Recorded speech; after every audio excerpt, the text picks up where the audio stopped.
بسم اللہ الرحمن الرحیم۔ القادر قرآن اکیڈمی کے ناظرین، ایک مرتبہ پھر میں آپ کی خدمت میں حاضر ہوں۔ سامعین و ناظرین، آج میں آپ کو معلومات انبیاء کرام علیہ السلام دوں گا۔ سب سے پہلے نبی حضرت آدم علیہ السلام ہیں۔ حضرت آدم علیہ السلام کی پیدائش کا دن بھی جمعۃ المبارک ہے اور وفات کا بھی۔ حضرت آدم علیہ السلام کی زبان عربی تھی۔ حضرت آدم علیہ السلام کے پہلے بیٹے کا نام قابیل تھا۔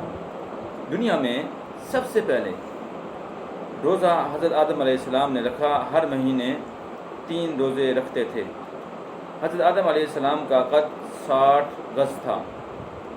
جنت میں حضرت آدم علیہ السلام کی داڑھی ناک کے برابر لمبی تھی۔ حضرت آدم علیہ السلام پتلے کی صورت 40 سال تک رہے۔ حضرت آدم علیہ السلام نے سب سے پہلے جو کلام کیا وہ الحمدللہ تھا۔ حضرت آدم علیہ السلام کا ذکر قرآن مجید میں 24 جگہ اور 10 سورتوں میں آیا ہے۔ حضرت آدم علیہ السلام نے حضرت حوا علیہ السلام کو حق مار میں حضور پاک صلی اللہ علیہ وسلم پر درود پڑھ کر دیا تھا۔ حضرت آدم علیہ السلام کی وفات کے وقت